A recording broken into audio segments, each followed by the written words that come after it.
Persoalan Kaesang Pangarep putra Presiden Jokowi yang diduga menerima gratifikasi menjadi sorotan publik sejak akhir Agustus lalu. Kaesang dan istrinya Erina Gudono menumpang jet pribadi jenis Gulfstream ke Amerika Serikat. Meskipun Kaesang telah mengklarifikasi ke KPK, publik tetap menaruh curiga terkait kepemilikan jet pribadi tersebut. Sore ini kita akan membahasnya dengan juru bicara PSI, Francine Wijoyo, dan peneliti Pukat UGM Zainur Rohman. Selamat sore Mbak Noni dan Mas Zainur. Selamat sore. Selamat sore. Saya mau ke Mbak Noni terlebih dahulu ya. Mbak Noni, Ketua Umum PSI Kaesang Pangarep sudah mengklarifikasi ke KPK soal dugaan gratifikasi penggunaan jet pribadi ke Amerika. Tetapi publik masih bertanya-tanya terkait siapa pemilik jet pribadi tersebut. Jadi siapa pemiliknya Mbak Noni? Pertama-tama izin saya meluruskan ya, di sini saya bukan sebagai juru bicara PSI, tapi sebagai juru bicara Kaesang Pangarep. Kemudian terkait dengan data pemilik dari pesawat pribadi itu sudah diinformasikan kepada KPK dan untuk lebih rincinya bisa dikonfirmasi ke KPK. Oke, Itu Mbak Noni, tapi benar inisialnya Y ya? bisa dikonfirmasi ke KPK, datanya sudah kami serahkan ke sana. Kami informasikan ke sana gitu. Oke, meskipun sudah dikonfirmasi ke KPK, tapi kan publik tetap bertanya-tanya. Ini kan prinsip keterbukaan publik harus tetap dijunjung tinggi nih. Bisa dibaca di aturannya bahwa itu kan adalah kewenangan dari pelapor dan KPK Oke. untuk menginformasikan. Oke. Iya, kan KPK belum kan apakah ini masuk sebagai dugaan gratifikasi atau tidak. Kan juga publik juga wajib menjaga juga dong kerahasiaan informasi daripada si pemberi. Oke, Mbak Noni, apakah pemilik jet pribadi tersebut adalah pengusaha game asal Singapura yang berkaitan dengan perusahaan e-commerce di Indonesia? Sesuai yang tadi sudah kami sampaikan, Mbak Valerie. Yang sudah kami informasikan kepada KPK dan bisa dikonfirmasi ke sana. Begitu, kalau terkait dengan si pemilik pesawat pribadi ya. Oke, berarti temannya ini memang nggak mau dibuka ya identitasnya ya Mbak Noni ya? Ada di KPK kok, sudah kami informasi, sudah kami buka datanya kepada KPK. Oke, saya mau ke Mas Zainur. Mas Zainur, apakah dengan Mas Kaesang datang ke KPK lalu mengklarifikasi itu sudah cukup? Atau itu tadi perlu dikejar siapa pemilik jet pribadinya? Supaya publik tahu, karena ini sudah menjadi konsumsi publik dan menjadi perhatian publik. Publik bertanya-tanya nih Mas Zainur. Ya, yang pertama bahwa kedatangan Kaesang ke KPK itu merupakan hak ya, sepenuhnya merupakan hak dari warga negara ketika diduga menerima gratifikasi, maka untuk menghindari jerat pidana selama tenggang waktu 30 hari setelah penerimaan dugaan gratifikasi itu melapor ke KPK gitu. Yang kedua, menurut saya ini menjadi kewajiban hukum dari KPK sesuai dengan Undang-Undang Tipikor yang diatur dalam Undang-Undang 3199 Junto 2001, maka KPK punya waktu 30 hari untuk melakukan telaah apakah fasilitas penikmatan jet pribadi dari Indonesia ke Amerika tersebut merupakan gratifikasi atau bukan. Kalau merupakan gratifikasi, maka harus disita untuk negara. Kalau bukan merupakan gratifikasi, diserahkan kepada penerima. Nah, karena ini adalah bentuknya penikmatan fasilitas, maka bagaimana cara menyitanya? Caranya adalah dengan menyetorkan sejumlah uang yang sebanding dengan penikmatan fasilitas tersebut. Saya akan jawab pertanyaan Mbak Rifana. Ini perlu atau tidak diungkap pemberinya? Sangat perlu Mbak Rifana. Bagaimana KPK bisa menentukan itu merupakan gratifikasi yang terlarang atau tidak sesuai dengan pasal 12 huruf B besar Undang-Undang 20/2001. Apa yang diatur di sana? Yang diatur di sana itu kan setiap gratifikasi kepada penyelenggara negara dianggap sebagai suap jika berhubungan dengan jabatan atau berlawanan dengan kewajiban atau tugasnya. Jadi harus dibuat clear dulu, si pemberi dugaan gratifikasi ini siapa? Apa hubungannya dengan Kaesang? Apa hubungannya dengan penyelenggara negara yang merupakan keluarga Kaesang? Itu harus satu persatu dilakukan telaah untuk diambil kesimpulan. Barulah KPK bisa sampai kepada kesimpulan. Itu merupakan gratifikasi atau bukan. Itu, Mbak. Oke, kekhawatiran gratifikasi ini apakah berkaitan dengan konflik of interest dari temannya Mas Kaesang ini dengan memberikan tumpangan jet pribadi? Konflik of interest tadi. Sekarang pertanyaan dasarnya begini. Seseorang itu diberikan fasilitas oleh orang lain, itu atas dasar apa?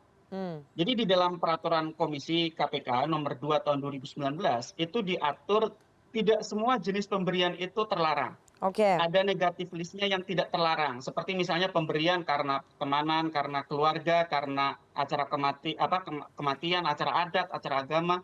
Tetapi itu ada ukuran kepantasannya, Mbak. Dengan cara apa? Pertanyaannya adalah kalau si penerima itu bukan siapa-siapa, kira-kira masih akan tetap diberikan fasilitas serupa atau tidak? Itu Hmm. alat ukur yang biasanya digunakan oleh KPK. Nah, ini kan pertanyaannya kemudian, ini kan bukan penyelenggara negara.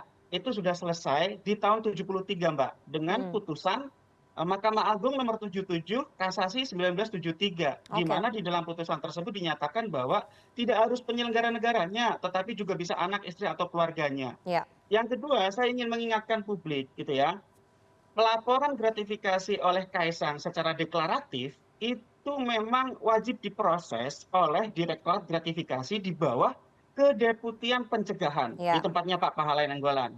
Clear.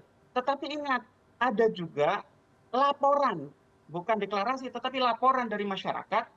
Saya baca ada 2 pelapor Ya. terhadap Direktorat PLPM di bawah Kedeputian Inda, Informasi dan Data. Hmm. Nah, di sana ada banyak informasi, Mbak. Informasi apa? Misalnya ada informasi soal dugaan pemilik jet tersebut dengan bisnisnya di Oke. Solo. Ya. Ada juga informasi bahwa jet tersebut sudah beberapa kali digunakan Oke. sebelumnya dan sudah lewat 30 hari. Ya. Nah, itu artinya harus ada dual track. KPK Hmm. harus menjalankan proses klarifikasi di Direktorat Oke. Gratifikasi, dan itu memang belum lewat 30 hari, Baik. artinya Kaisang aman. Yang kedua, PLPM harus memproses itu untuk menentukan Baik. apakah ada unsur pidananya atau tidak. Baik. Untuk yang sudah lewat 30 hari, jelas itu gratifikasi, Mbak. Oke, Mbak Noni, saya dengar dan juga publik dengar, wartawan dengar, ini bukan pertama kalinya sebetulnya teman baiknya Mas Kaisang ini memberikan tumpangan untuk mondar-mandir begitu ya, menggunakan jet pribadi. Memang betul seperti itu, Mbak Noni? Ini bukan pertama kalinya? Ini kan kita lagi mau ngomongin dugaan gratifikasi Hmm. terhadap keberangkatan Kaisang tanggal 18 Agustus ya, Mbak Hmm. Rifana. Tadi kan disebutkan oleh Mas Zainur, bukan pertama Ya, nah kali saja. Hmm. di sini kan kita nggak mau debat pasal-pasal, aturannya kan sebenarnya sudah jelas gitu. Kita nggak mau debatin pasal, tapi tadi saya mau mengutip pendapatnya tadi Mas Zainur yang mengatakan bahwa gratifikasi itu terkait dengan jabatan. Nah, jabatannya kan jabatan dari penyelenggara negara atau pejabat negara kan. Hmm. Nah, dalam hal sudah jelas berarti kan Mas Kaisang itu bukan pejabat negara, bukan penyelenggara negara. Jadi tidak ada sesuatu yang bertentangan dengan jabatan tersebut. Itu pertama. Yang kedua, dan itu yang pertama tadi itu sudah jelas sekali di dalam aturannya, di dalam definisinya gratifikasi, dan juga seperti yang sudah dikutip sama Mas tadi ya. Gitu. Kemudian yang kedua, gitu. Mas Kaisang itu atas inisiatifnya pribadi dengan niat baik sebagai warga negara Indonesia yang taat hukum, Mas Kaisang datang ke KPK untuk konsultasi bagaimana menyikapi dugaan gratifikasi terhadap keberangkatannya itu. Nah, kemudian kan waktu pada saat konsultasi itu diarahkan oleh KPK untuk mengisi formulir laporan gratifikasi. Oke. Yang mana lihat ya di websitenya KPK, di mana salah satu isiannya adalah di data pelapor itu wajib menuliskan jabatan dan instansi atau lembaga negara tempat dia menjabat. Oke. Karena tersebut, maka Mas Kaisang menulis sebagai warga negara Indonesia. Kemudian diarahkan oleh KPK, ditambahkan saja di dalam kurung, anak dari penyelenggara negara. Padahal kan sebenarnya ini nggak ada opsi seperti itu kan. Kalau jelas-jelas harus ada tulisannya instansi dan jabatannya apa di instansi tersebut. Tapi kan tadi Nah, sudah kemudian Oke. ya, Tapi tadi sudah disebutkan Mbak Noni oleh Mas Zainur bahwa yang ketiga tadi gratifikasi itu bisa diberikan ke anak, istri, keluarga terdekat. Meskipun ya, yang bersangkutan bukan penyelenggara negara. Tadi Mas Zainur sudah menyebutkan itu.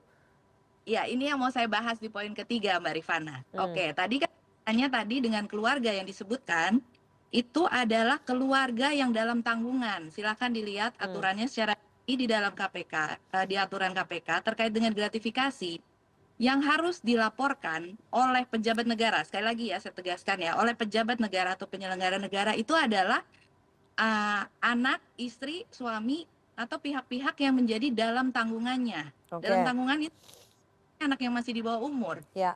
Gitu. Sedangkan Mas Kaisang sudah jelas sudah berkeluarga, sudah punya kartu keluarga sendiri tentunya, sudah Oke. berkeluarga gitu. Jadi Jadi ini menurut Mas Kaisang diberikan fasilitas tumpangan jet pribadi itu tidak masuk dalam dugaan gratifikasi ya?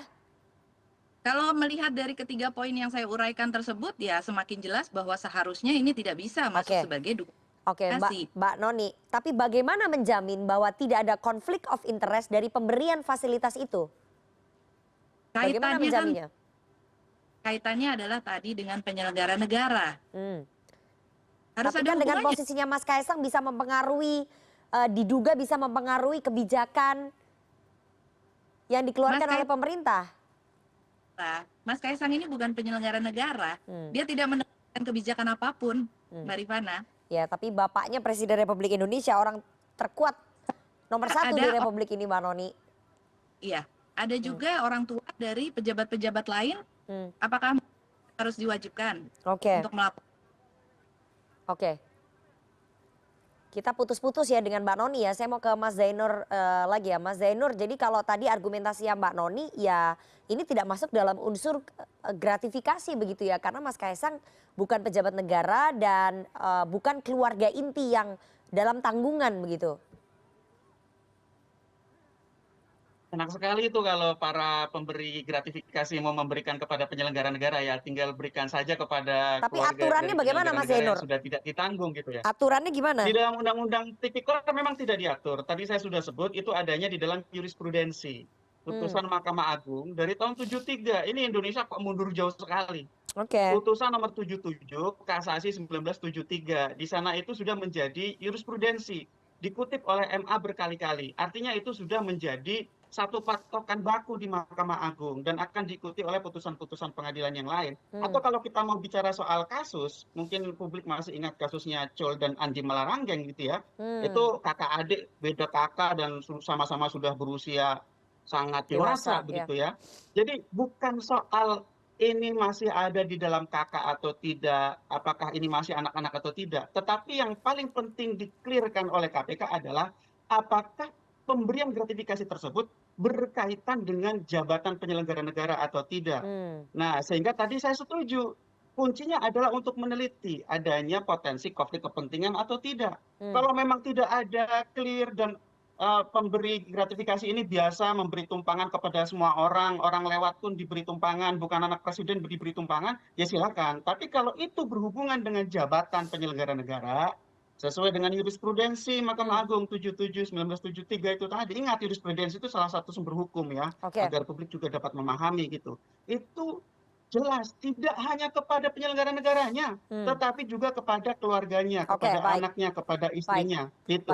Jadi kalau soal apakah itu masuk atau tidak, kita tunggu keberanian KPK dan kalau menurut saya sih KPK sendiri sudah pernah menangani kasus-kasus yang terkait dengan hubungan keluarga seperti Chol Malaranggeng atau bahkan 1973 sudah ada kemajuan di Indonesia. Masa 2024 mau mundur jauh sekali gitu ya. Baik, Mbak Noni, Mas Kaisang bisa tidak menjamin ataupun mempertanggungjawabkan bahwa segala pemberian fasilitas tumpangan ini yang kabarnya bukan sekali saja diberikan oleh Mas Kaisang tidak berkaitan dengan kebijakan-kebijakan yang diambil oleh pemerintah ataupun menguntungkan perusahaan temannya Mas Kaisang itu, Mbak Noni?